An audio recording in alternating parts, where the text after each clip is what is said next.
Hello students, कैसे हो? बढ़िया। तो हम आज आपके लिए लेकर के आए हैं क्लास 12 के मैथ का कौन सा टॉपिक? डिफरेंशिएशन।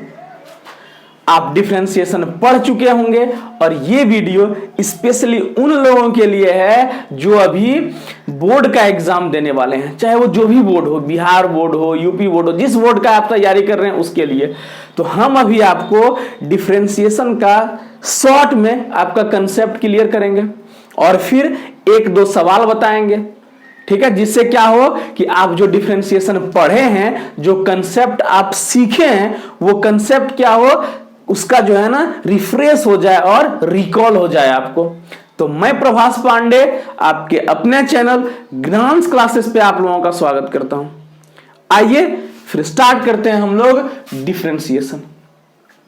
देखिए, आप लोग अभी जो डिफरेंशिएशन स्टार्ट किए होंगे ना, वहां सब क्या होगा, y बराबर x to the power n, और उसका हम लोग करते हैं क्या, dy बाई डी एक्स बराबर n x to the power n minus 1। Formula लिख के आप स्टार्ट करते हैं।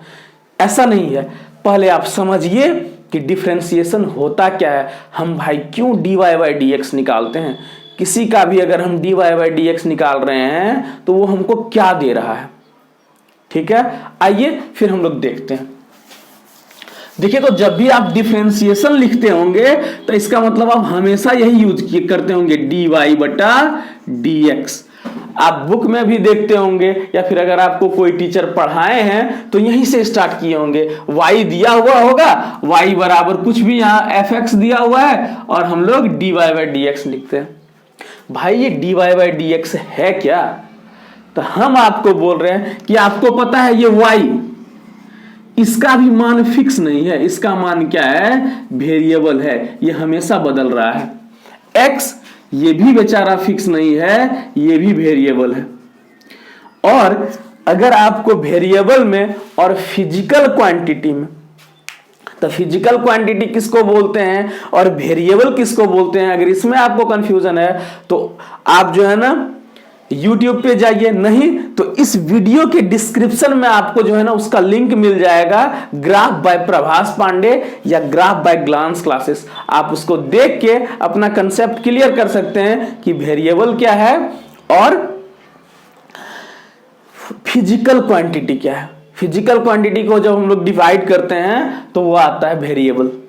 तो हम क्या बोले, वेरिएबल x y भी है और x भी है। मतलब क्या है कि y का मान भी बदल रहा है और x का मान भी बदल रहा है, ये कोई फिजिकल क्वांटिटी है। तो हम क्या बोले कि इस y में जो बदलाव हो रहा है, dy का मतलब क्या होता है कि इस y में जो बदलाव हो रहा है, तो y वाले बदलाव को हम लोग कैसे लिखते हैं, तो y जो अभी है और y जो पहले था, dy बाई डी एक्स। हम बोले x में क्या बदलाव हो रहा है, इसको हम कैसे लिखें, तो बोलिएगा सर x2 माइनस x1 करेंगे। अगर ये चीज आपको नहीं समझ में आ रहा है तो अभी क्लियर हो जाएगा कंसेप्ट, थोड़ा सा वेट कीजिए। तो हम बोले कि भाई y में कितना बदलाव हुआ, तो बोलिएगा सर y2 माइनस y1। बोले x में कितना बदलाव हुआ, तो x2 माइनस x1। यही हो रहा है ना। तो हम बोले कि भाई इस y में x के सापेक्ष कितना बदलाव हो रहा है, मतलब इस y में x के रिस्पेक्ट में कितना चेंज हो रहा है, आप इसको बताइए। तब हम लोग लिखते हैं dy बटा dx, और तब जो y हो उसका हम लोग जो है ना फॉर्मूला लगा करके उसको तोड़ते हैं। तो चलिए अभी एक कंसेप्ट हम आपको और समझा रहे हैं। देखिए, तो हम बोल रहे हैं टाइम, समय। आपको पता है ना, इसको हम लोग ईयर में लिख रहे हैं कि बेचारा ईयर है, वर्ष है। अभी कौन सा ईयर चल रहा है, तो हम बोलेगा अभी 2021 चल रहा है। कुछ देर के बाद यही ईयर बेचारा बदल जाएगा और कितना आ गया, देखिए तो 2041 आ गया, ठीक है। तो हम पूछे आपसे कि बताइए तो ईयर में बदलाव हुआ क्या, तो बोलेगा हाँ सर, शुरुआत में ईयर को हम लोग y1 लिखेंगे और अंतिम वाला ईयर को y2 लिखेंगे। बात आ रही समझ में कि ईयर में बदलाव हो गया, 2021 से 2041 आ गया, ठीक है। हम बोल रहे हैं कि आप 2001, अभी आपका मास, द्रव्यमान की हम बात कर रहे हैं, इसको हम लोग बोलते हैं द्रव्यमान। ठीक है, तो बोल रहे अभी आपका द्रव्यमान मान लीजिए 20 केजी था। ठीक है, अभी आपका द्रव्यमान कितना था? 20 केजी था। फिर आप क्या हुआ, उसके बाद आप 80 केजी के हो गए 2041 में। बहुत खाए, पूरा एक्स्ट्रा खाना खा करके, पूरा एक्स्ट्रा फैट जमा करके 20 केजी से आप 80 केजी के हो गए। ये बात आ रही समझ में? तो हम बोले कि बताइए, इस शुरुआत वाले मास को M1 लिख रहे हैं और अंतिम वाला मास को हम लोग M2 लिख रहे हैं। तो हम आपसे पूछें कि बताइए भाई, ईयर में कितना बदलाव हुआ? तो ईयर वाले बदलाव को हम लोग dy लिखेंगे। ईयर में कितना बदलाव हुआ? तो बोलिएगा सर y2 माइनस y1, इतने तो ईयर बदला है।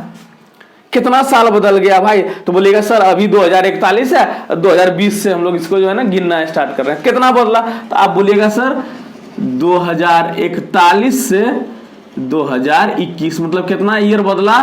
20 साल, मतलब 20 साल जो है ना बदल गया। 2021 से 2041 आने में कितना दिन लग गया हमको? तो 20 साल लग गया। तो आपका मोटापा भी बढ़ा है ना, और इसको हम लोग क्या लिखेंगे भाई? तो dy लिख रहे हैं। उसी तरह हम बोले कि अच्छा 20 साल लगा, तो 20 साल में आपका जो है ना मोटापा कितना हो गया भाई? मोटाया नहीं, जो भी हुआ है। आपका मास कितना बदला है? तो बोलेगा सर ये तो M2 माइनस M1 बदला है, और M2 है कितना? तो बोलेगा सर 80 केजी है, और पहले वाला 20 केजी था। तो हम जो है ना 60 केजी बदल गए भाई। तो जो बदले, इसी को हम लोग DM लिखते हैं। ये बात याद रखिए कि जो एक राशि जो बदलाव हो रहा है, बदलाव को हमेशा, इस चेंज को हम लोग DM लिख रहे हैं। इतना बात आ रही समझ में? अच्छा, हम अगर आपसे पूछें कि बताइए तो कि 20 साल में आप 60 केजी बदल गए ना, 20 साल में आपके मास में जो बदलाव आया, जो चेंज आया, वो कितना था? 60 केजी का था। बड़ा चेंज है ना। तो डिफरेंशिएशन सबसे पहली बात क्या बताएगा?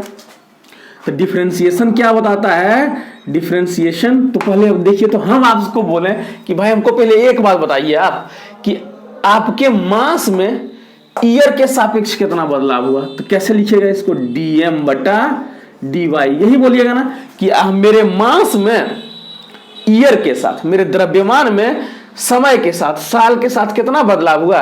तो DM कितना है? देखिए तो 60 केजी, और ईयर कितना बदला है? 20 केजी। इसको अगर आप काटिएगा तो कितना आएगा? 3 केजी पर ईयर। मतलब आपका जो मास बदलने का जो रेट है, मतलब किस दर से आपका द्रव्यमान बदल रहा है, तो उसको आप क्या बोलिएगा? तो 3 केजी पर ईयर। मतलब एक साल में आप कितना केजी बदल जा रहे हैं? 3 केजी। अच्छा बता तो हम अभी आपको क्या बोले कि सबसे पहला बात जो डिफरेंशिएशन है, सबसे पहला बात वो क्या बताता है भाई? तो एक वेरिएबल में दूसरे वेरिएबल के रिस्पेक्ट में चेंज, एक वेरिएबल में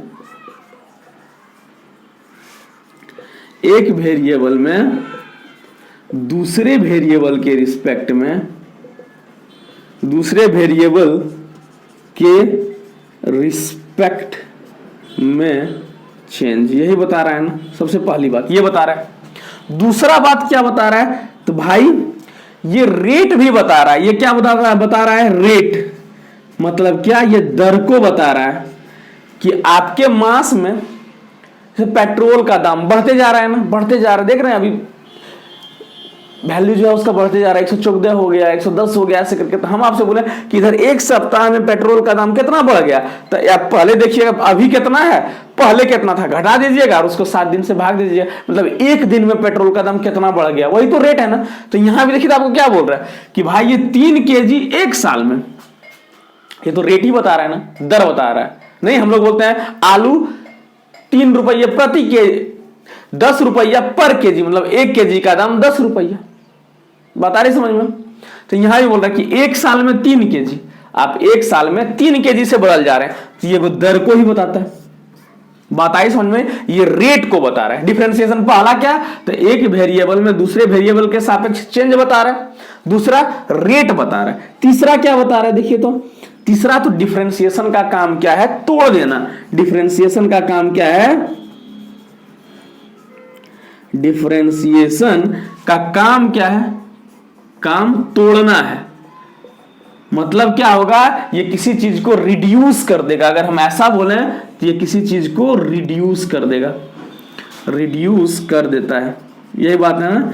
ये किसी चीज को, स्मॉल चेंज को बता रहा है ना। तो जैसे ही आप डिफरेंशिएशन लिखे, इसका मतलब आप बड़ा चेंज की नहीं बात कर रहे हैं, आप बात कर रहे हैं कि उसमें स्मॉल चेंज कितना हुआ है। वो स्मॉल कितना, देखिए तो हम क्या बोले, एक साल, जहां आप 20 साल की बात कर रहे थे, 20 साल में 60 केजी, वहां आप डिफरेंशिएशन में क्या बोलने लगे, तो एक साल में 3 केजी। तो डिफरेंशिएशन हमेशा किसी भी चीज को रिड्यूस करता है। अगर कोई बड़ा फंक्शन है तो डिफरेंशिएशन का काम क्या है, उसको छोटा कर देना। वो हमेशा उसको छोटा कर देगा। तो इतना बात आपको समझ में आई या नहीं आई, हमको ये बताइए। डिफरेंशिएशन का मीनिंग समझ में आया कि नहीं, आपको दिख रहा है बढ़िया से? चलिए बहुत अच्छी बात है, आपको बहुत अच्छा से दिख रहा होगा, ठीक है। चलिए, तो आई होप आप डिफरेंशिएशन जो है ना समझ चुके होंगे, और आप 11 में डिफरेंशिएशन का जितना फॉर्मूला पढ़े हैं आप सबको रिकॉल कीजिए। और अभी हम लोग यहां देख रहे हैं कि भाई ये डिफरेंशिएशन जो है ना हम लोग कैसे मतलब करते हैं। तो बीच बीच में हम आपको फॉर्मूला बताएंगे और एक दो सवाल करवाते हैं, फिर ये वीडियो ज्यादा लंबा नहीं होगा। क्यों, आप लोग ज्यादा लंबा वीडियो देखते नहीं है। तो आई होप आपको डिफरेंशिएशन का कंसेप्ट क्लियर हुआ या नहीं हुआ, आप इस वीडियो में कमेंट करके हमको बताइए। जो भी बच्चे इस वीडियो को देख रहे हैं, और देखिए आपके लिए बहुत ज्यादा बेनिफिशियल होगा। बात आ रही समझ में? अगर आपका कंसेप्ट, हम ये नहीं बोल रहे हैं कि आप सवाल रट लीजिए, हम हमेशा बोलते हैं आप कंसेप्ट क्लियर कर लीजिए। अगर आपका कंसेप्ट क्लियर है तो फिर किसी तरह का सवाल क्यों ना हो आप उसको बना दीजिएगा। तो जब हम मैथ आपका स्टार्ट करेंगे तो डिफरेंशिएशन सबसे पहले पढ़ाएंगे, रिलेशन फंक्शन सेट, उसके बाद रिलेशन फंक्शन, फिर आपका आएगा कंटिन्यूटी, डिफरेंशिएबिलिटी, फिर लिमिट आएगा। तो सब सारा चीज हम बहुत बढ़िया से आपको बताने वाले हैं, जो आपके एग्जाम आईआईटी के लिए, जेई के लिए बहुत अच्छा, बहुत बेनिफिशियल होगा। लेकिन फिलहाल अभी आपको अपने बोर्ड एग्जाम पे फोकस करना है, मार्क्स बहुत अच्छा से उठाना है, ताकि आप 80% नंबर लेकर के आइए, 90% नंबर लेकर के आइए। फिर हम लोग जो है ना पढ़ेंगे मतलब आईआईटी जेई के लिए। अभी फिलहाल 2-3 महीना आप सिर्फ अपने बोर्ड के लिए पढ़िए, ठीक है। और अंतिम में हम आपको अपने आपके एग्जाम के लिए शुभकामनाएं भी देंगे। लेकिन पहले हम लोग देखते हैं इसका सवाल सॉल्व करते हैं, ठीक है। इसको मिटा दें, चलिए मिटाते हैं इसको और हम सवाल लिखते हैं यहां पे।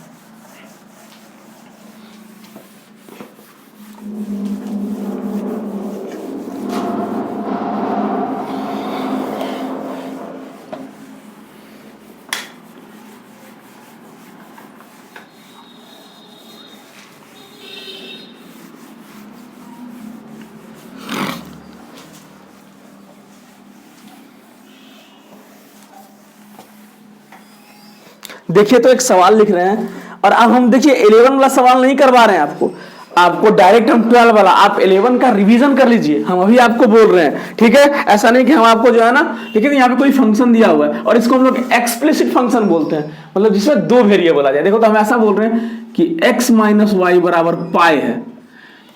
क्या है, यदि इफ x माइनस वाई बराबर पाई, यही सवाल है ना, देखते हैं हम लोग। हाँ, इफ x माइनस वाई बराबर पाई है तो आप जो है ना हमको dy बाई dx का मान बताइए। बस बिहार बोर्ड बोलिए, यूपी बोर्ड बोलिए, कोई भी बोर्ड बोलिए, उस बोर्ड लेवल का हम सवाल करवाना है आपको, dy बाई dx निकालना है। बात आ रही समझ में? देखिए दोस्तों, सबसे पहला बात, चलिए इसका dy बाई dx निकालते हैं हम लोग। कैसे निकालेंगे, तो दोनों तरफ डिफरेंशिएशन कर रहे हैं इसका। क्या आपसे हो जाएगा ये सवाल ना?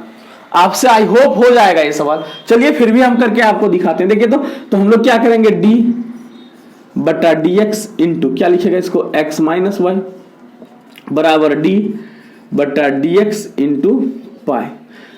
देखिए पाई कांस्टेंट है ना, पाई क्या है, वेरिएबल है ही नहीं।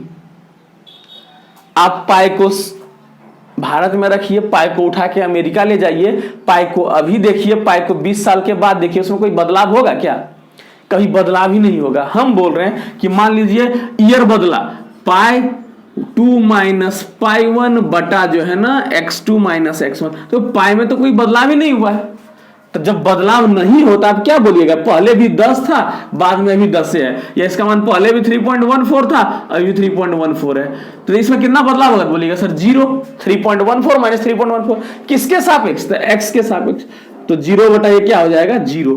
तो कांस्टेंट का डिफरेंशिएशन क्या होता है, 0 होता है। शायद आप पढ़े होंगे क्लास 11 में कि जो कांस्टेंट हो उसे 5 का डिफरेंशिएशन क्या होगा, 0 होगा। ठीक है, यहां भी वही करेंगे ना, तो देखिए ऐसे लिखेंगे डी बटा D x into x minus D बटा डी एक्स इंटू वाई बराबर क्या लिखेगा, अब 0। तो देखिए तो x में x के सापेक्ष बदलाव, तो फॉर्मूला आपको याद होगा, x का पावर n का डिफरेंशिएशन क्या होता है, n इंटू एक्स का पावर n माइनस 1। तो आप यहां क्या लिखेगा, तो यहां कुछ नहीं है तो एक है ना, तो 1 इंटू एक्स का पावर 1 माइनस 1 माइनस, यहां तो हम कुछ कर ही नहीं सकते हैं, ये तो D Y by D x है, ये अपना अलग वेरिएबल है, ये अपना अलग वेरिएबल है, तो ये तो हमको उसी तरह लिखना पड़ेगा, d Y by D x लिखना पड़ेगा। पता ही नहीं है हमको कि दोनों में कैसे बदलाव हो रहा है, जबकि यहां हम लोग x में x के सापेक्ष बदलाव देख रहे हैं, जबकि यहां y में x के सापेक्ष बदलाव, उसको तुम लोग dx शुरू में यही आपको बताया। तो क्या इसका वैल्यू क्या हो जाएगा, देखिए तो 1 इंटू एक्स का power 0 minus d Y by D x बराबर क्या हो जाएगा, 0। और किसी का भी पावर 0 हो तो उसका मान कितना होता है, 1 होता है, 1 minus d Y by D x बराबर 0। तो देखिए तो D Y by D x बराबर कितना हो जाएगा, 1 हो जाएगा।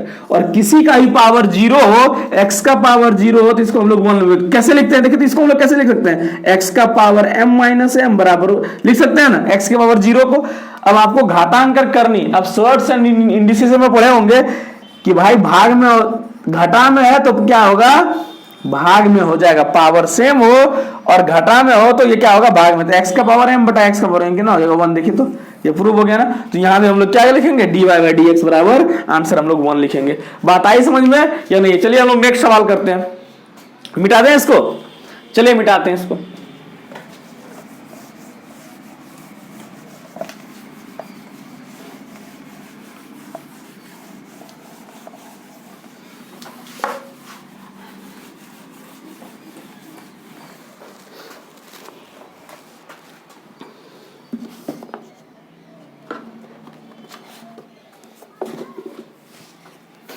देखिए तो हम इस तरह का एक फंक्शन बोल रहे हैं आपको, इस तरह का बोल रहे हैं, y बराबर साइन ऑफ कॉस एक्स। देखिए इसको लंबा हम लोग इस तरह के सवाल को सॉल्व करने के लिए हम लोग चेन रूल लिखते हैं, लेकिन रूल फालतू में जो उतना माथा में मत भरिए, गंद समझ रहे हैं ना कि उसको चेन रूल बोलते हैं, ये बोलते हैं। इसको दो तरीका से हम लोग बना सकते हैं। देखिए तो पहला हम आपको क्या बोले कि पहला आप जो है ना इसको मान लीजिए, अंदर वाले को हम बोल रहे हैं कि भाई t बराबर हम लोग मान लेते हैं, और आपको y बराबर ये दिया हुआ, आपको फाइंड करना है dy बाई डी एक्स।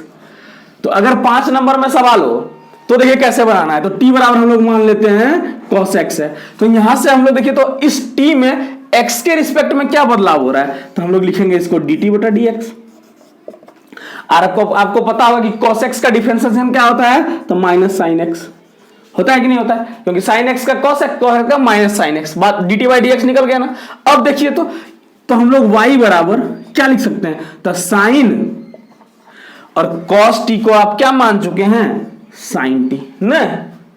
बात आ रही समझ में कि अभी इसको जो है ना बुक में या फिर टीचर वगैरह जो बताएंगे इसको चेन रूल से कीजिए, सब कुछ नाम मत याद रखो कि भाई इसको कैसे डिफरेंशिएशन करते हैं बोलेंगे, फिर पहले अभी आ जाएगा सारा चीज, लेकिन हम उसको कोई रूल नहीं बोल रहे हैं, आपको सॉल्व करने का तरीका। पहले हम लोग इसको मान लेते हैं, क्या है तो पूरा को हम लोग एक साथ नहीं सॉल्व कर सकते हैं, तो मान लेंगे। देखिए तो अब हम बोले क्या, आप बताइए भाई हमको D Y by D T बताइए, तो क्या बोलिएगा, कॉस टी नहीं बोलिएगा, D Y by D T बराबर क्या हो जाएगा, कॉस टी।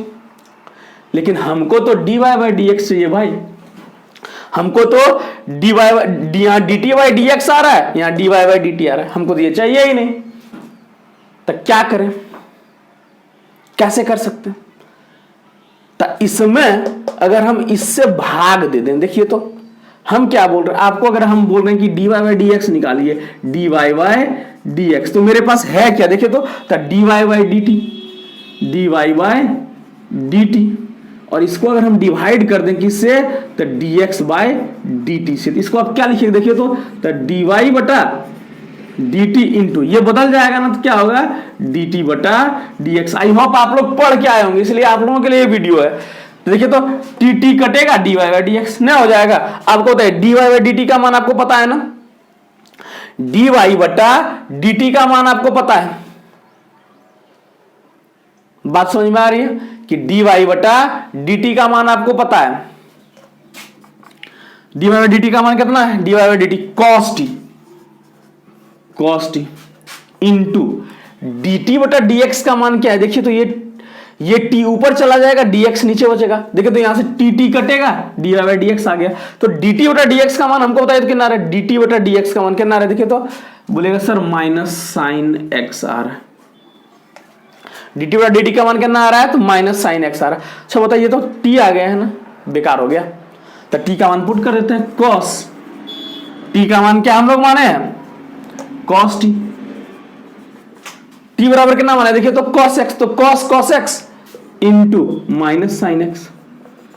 ये बात आपको समझ में आ रही है कि नहीं आ रही है? ये बात एकदम क्लियर है। तो देखिए तो यहां हम लोग क्या लिखे हैं? dy बटा dx, यही तो मान निकल गया। क्या? देखिए तो cos x into cos x into minus sine x। अब इसी को जो है ना बुक में फालतू में बहस कर दिया भाई, dy बाई dx बराबर चेन रूल। तो क्या लिखेंगे? तो dy by dt into dt बटा dx। और इसी को बुक में बोल दिया, इसको हम लोग चेन रूल बोलते हैं। फालतू में उतना भाषण नहीं देना है, समझ रहे ना, कि अलग अलग नाम को याद करके अपना मेमोरी मत भरिए। आपका चिप जो है ना भर जाएगा ना, जो भगवान दिए हैं। तो बस बेसिक कंसेप्ट समझ लीजिए आपकी कैसे सॉल्व करेंगे।